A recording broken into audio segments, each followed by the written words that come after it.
I was talking to my friend Robert Samani from Scotland, and we were discussing the bombing in Mogadishu and the capital of Somalia, and the number of people who have been killed and the scale and the scope of the tragedy. We're talking about 500, 600 casualties total injured, as well as fatalities, estimates of over 300 people killed in a single terrorist attack, and allegedly committed by Al-Shabaab. Not a firm confirmation, but highly likely that it was an attack by Al-Shabaab.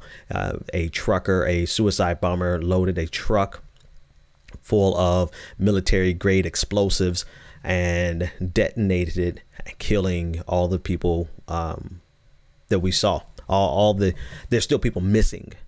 And this is what increases and magnifies the tragedy, is that the number of people who have been killed is very likely to increase. And because of that, it is breathtaking and astonishing, the fact that this happened on Saturday, and yet most of America, most of the West, knew nothing about it until early this morning via social media. Very little about it from our mainstream media. And this morning, the largest terrorist attack in years. Hundreds of people have dead. Hundreds of people dead. Did not get coverage on the main pages of the New York Times and the Washington Post. Not initially. There's some coverage that was taking place that took place after the fact. But in terms of their initial headlines today, there was very little coverage. And it doesn't surprise me as much as it's still necessary for us to cover it. It's still necessary for us to expose the fact that there's very to little in any interest in the pain that exists in the global South. Now, I had a colleague today who pointed out there are quite a few bombings that take place that we never even know about. But so many times when we see events like this happening in the global South and developing nations, what we used to call third world countries, when there's terrorist attack, we have no level of empathy or connection with these nations like we do when Nice was attacked, Manchester, when we have very little. And if I could segue really quickly in terms of perspective, I was talking to Robert, and he was telling me that part of this is twofold, right? One part of it is the lack of investment or the lack of coverage structurally in, let's say, Southeast Africa, Somalia, and bureaus, the lack of bureaus and media bureaus, right? There. And it's not as though it is not a significant hotbed of activity such that it would not warrant a bureau or journalists, because it is a hotbed of activity and a hotbed of militant activity and terrorist activity, but as well as countless stories. And this is all going to connect in a second. Countless stories of American, and not just American, but for that matter, Chinese and Russian investment. And when I say investment, I mean plunder in those regions. So there's plenty of stories, there's plenty of interest that should be there in terms of just the sheer violence that occurs there, because we all love, damn it, we all love disaster porn. That's what CNN is made up of. That's what it's comprised of. CNN will put massacres on repeat constantly on repeat. And so it should be a place of great interest, except there is no great interest. And this is how you can have the tragedy take place on Saturday, and yet we don't hear about it until Sunday, late Sunday night, Monday. Because there's a lack of interest in covering it, but then there's also a lack of empathy. There's a tremendous lack of empathy. We can see bodies of brown and black people globally just scattered in the streets of a third world nation. And our hearts don't break here in the United States and in the West as it would if it happened in London. And don't get me wrong, somebody pointed this out this morning. It's still a whataboutism, but it's worthwhile mentioning that we barely have the empathy for the people of Las Vegas. That time, I mean, it's like it's come and it's gone, right? We barely have the empathy there, but we certainly have no empathy.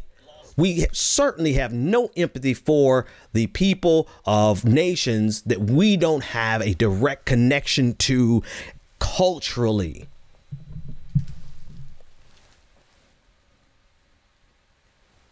And that is a reality that it happens every single day. Every single day. Tragedy after tragedy. We barely, I mean, it is a racial component. It is a cultural component, but there's also another component of it that I want to dig into. But we start to see an increase of interest based on the lightening of the skin. We don't have empathy for the people of Syria like we should. We don't have empathy for the people of Iraq. We certainly don't have empathy for people of Iraq, but that's a more specific reason. But we have some empathy. Like if they show us the right pictures, we can empathize. We can put ourselves in the shoes and wonder, and our hearts can begin to break for the pain that people are suffering in other nations. But there's a very specific reason we don't have this empathy here in the United States for a lot of third world countries. It's because, and in the global South in general, and when I say the United States in this context, I'm actually speaking of the West, Western civilization. The reason we don't have the empathy for the for the global South is because if we had empathy for them, would we allow the plunder and the downright rape of these nations, economically, societally, I mean, in every way? Would we allow the United States to do, and the West in general to do in these nations what we have done for centuries if we had empathy for those people? No, we wouldn't. Can you imagine the economic plunder that we do, that we carry out, that the Western civilization carries out through capitalism in the global South? Can you imagine that happening in Manchester?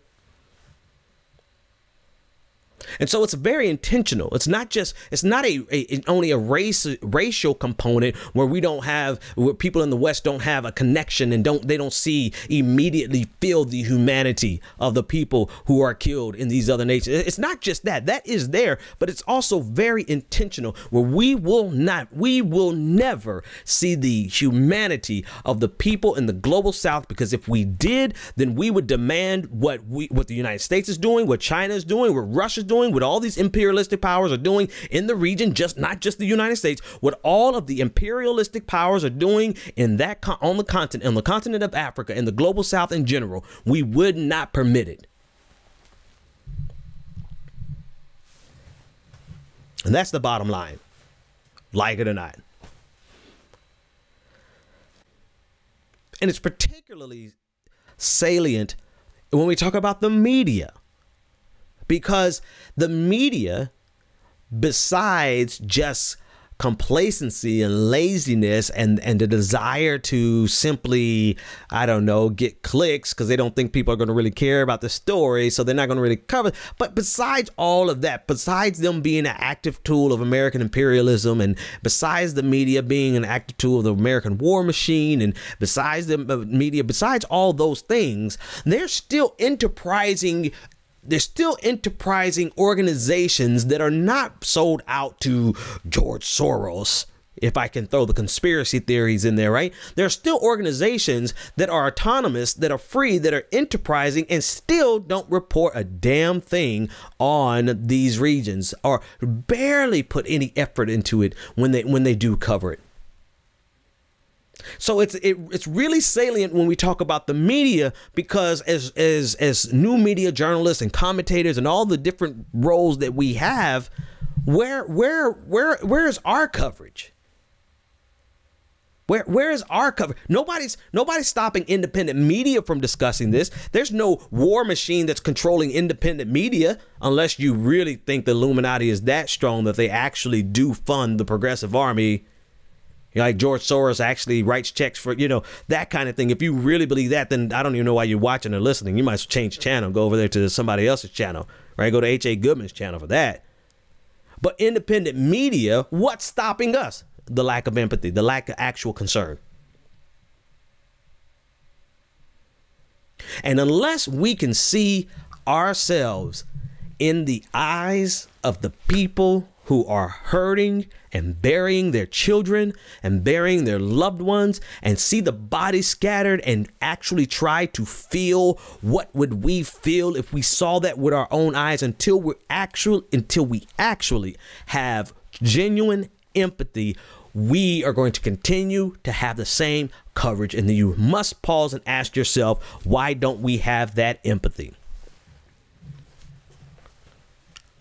Never forget the images of the students in the university who were killed by terrorists, and terrorists again, black students, bodies just scattered, dozens upon dozens of college age, graduate school age young people who were slaughtered and just scattered all through the university, and not a goddamn word about it in the media here in the West.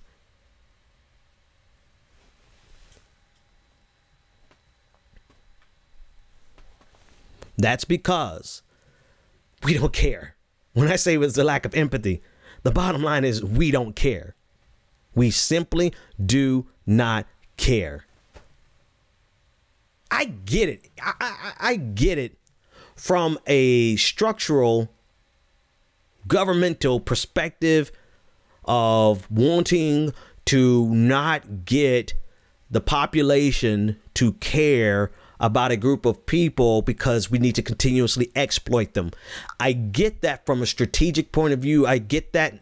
Obviously, I'm not making a moral call here. I'm saying I get why we structurally and historically do not care. Dead ass wrong, but I get it. What I do not get is why enterprising, aggressive, investigative journalists who are free from any of those controls don't say a damn word. Well, I guess I do get it. Put myself on repeat. Just hit the rewind. We just don't care.